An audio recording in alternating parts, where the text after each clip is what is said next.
April of 2015, Fairwind's chief engineer Arnie Gunderson and the Fairwind's crew headed to Quebec City for the World Uranium Symposium. Attended by more than 300 delegates from 20 countries that produce uranium for nuclear power and weapons, the symposium brought together experts who are calling on governments throughout the world to end all uranium mining. In this speech about the Fukushima Daiichi disaster, Arnie introduces new scientific evidence to prove high radiation exposures in Japan.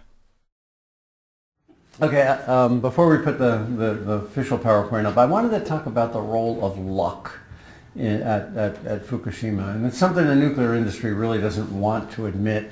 When the earthquake hit, the plant shut down, but the problem with nuclear power is that only 93% of the power comes when a uranium atom splits, and this radioactive rubble that's left behind, we call it fission products, still continue to give off 7 or 8% of the heat. So stopping the nuclear reactor, the reaction, doesn't stop the heat. There's still 8% left. So when the tsunami hit about 45 minutes later, there still was an enormous amount of heat, not from the chain reaction, but from this radioactive rubble. The tsunami wiped out the cooling, well, you'll hear that the tsunami wiped out the diesels, and without electricity they couldn't cool the plant. That's really not what happened, and that is what the nuclear industry wants you to know, but it's not true. The tsunami wiped out the cooling pumps along the ocean. And just like your car has a water pump, those pumps are needed to keep your car engine cool. So even if the diesels hadn't failed, they wouldn't have been able to be cooled because the cooling pumps at the ocean were destroyed. And it didn't just happen at Fukushima Daiichi. It happened at Fukushima Daini, a little further to the south. There's 4 units there. It happened at Onagawa, which is a little further north, and it happened at Tokai, which is a little further south. In fact, 14 nuclear plants had their cooling pumps destroyed, and of the diesels that relied on those cooling pumps, there were 37. 24 of them failed.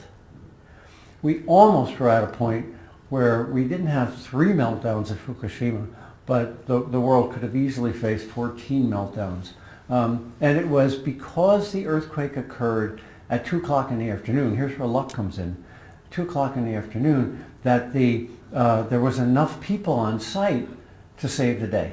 There was 1,000 people on Fukushima's Daiichi site, 1,000 down at Daini, hundreds at Onagawa and at Tokai. And the net effect was there were people who could bravely try to mitigate the accident. If that tsunami had hit at 2 in the morning, there would have been 100 people there. And we would have had the Daini site with 4 nuclear reactors in meltdown, and we would have had faster meltdowns at Fukushima. So role of luck is critical. The other piece of luck is that the nuclear, imagine my head is a nuclear reactor, and over here is a spent fuel pool, and over here is an equipment pool. At Fukushima Daiichi Unit 4, the fuel pool started to boil and was very rapidly getting to the point where there wasn't enough water. Well, in this pool on this side, there was water. It had been scheduled to be drained on March 10th, and Tokyo Electric was behind schedule. So this pool had water, and this pool needed water. There's a gate between them. The gate failed, and the water from the one flowed into the other side and saved the day. It's divine intervention, if you will, that saved the day on Daiichi Unit 4 because Tokyo Electric was behind schedule and hadn't drained the equipment pool. Luck, not high technology, saved the day. Okay, I wanted to talk about cost, time, leaks, and exposure at Fukushima Daiichi 4 years out. The point number 1 is the cost. The costs to clean up Fukushima Daiichi are astronomical and are still being underestimated by Tokyo Electric and the Japanese government. I said when I was at the Japanese Press Club 11 months after the accident that this was a $500 billion problem. And Tokyo Electric is finally admitting that it might be 100 billion. So we now have the same number of zeros, at least in our answer, but they are not coming out and making an estimate of the total cost. And I think it's because they want to start up all the other reactors. And if people really thought that there was a $500 billion liability, that would cause the average Japanese to say, why are we trying to do this again? So costs are skyrocketing, and related to that is nobody really knows how long it's going to take to clean this up. I did decommissioning as a business when I was in the nuclear industry, and the problems at Fukushima Daiichi are not even worse, they're unimaginably worse than at 3 Mile Island. At 3 Mile Island we had pictures of what the nuclear core looked like in less than 2 years after the accident. But at Daiichi we can't even get near the nuclear core. And water is continuing to enter the building, and this is a problem that no one has any idea how to stop yet. So until you come up with a theory on how to stop the accident, the time is unknown. And I'll use Chernobyl as an example. Chernobyl's out there at about $500 billion, and that core never hit groundwater. That core stayed in the building, and it remained dry. So we have 3 nuclear cores in contact with groundwater. So neither the time nor the cost are known. And the Japanese and TEPCO, hand in glove, want to assure the world that the situation's under control. It is not. We have a $500 billion problem that may take 200 years to solve. And if the Japanese knew that, they would not want to start up the remaining reactors. The next point is that Fukushima continues to bleed into the Pacific. And this was known, I was saying it in April 2011. Some key Japanese were also saying it in April 2011. This should not be a surprise to anyone. Until the bleeding stops, the healing can't begin. Now, just last week, Woods Hole announced a study that showed that, about as much as 7 becquerels, and a becquerel is a disintegration in a cubic meter. So think of a cubic meter, right about that, and there would be 7 atoms disintegrating every second. Think of 7 flashes of light every second for hundreds of years to come are in the Pacific Ocean right now. Now, this is the press release. They called it trace amounts. I don't call 7 becquerels in a cubic meter a trace amount. It could be a lot worse, but that's significant and measurable, and it's just the beginning of the onslaught. This is the most fascinating slide. This comes from Ian Goddard.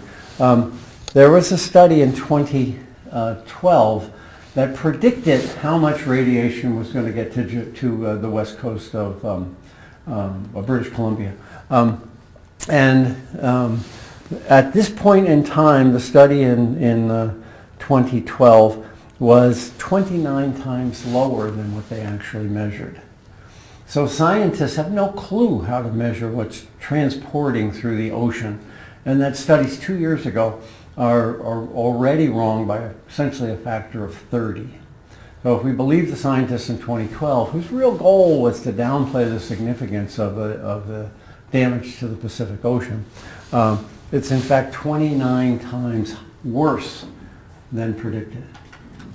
So the last piece of this is a critical study that just came out, and Dr. Kaltofen has agreed that I can be the person to announce it to the world. I believe that the exposures in Japan are grossly underestimated. You see everybody walking around with their radiation detector and measuring atmospheric gamma rays, but that's not where the problem lies. Dr. Kaltofen wrote this peer-reviewed report, and down the bottom, you can get it online. It's 170 pages long. That's on the Worcester Polytechnic website.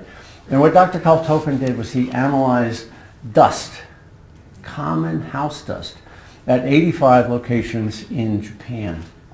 And here's what he found. He found that 27% of the house dust in Japan was not contaminated. That means that 73% of the house dust that he measured in the 85 samples was contaminated. So this is becquerels per gram, which is a gram is a phenomenally small piece. If you multiply that by 1,000, you'll end up with becquerels per kilogram. So somewhere between 1,000 and 10,000 becquerels per kilogram are in the house dust in 41% of the samples Kaltofen tested. And I have no reason to believe that it's not worse than that, actually. I think we were able to get 85 samples, but in fact, if we had a larger base, I think these numbers would go up.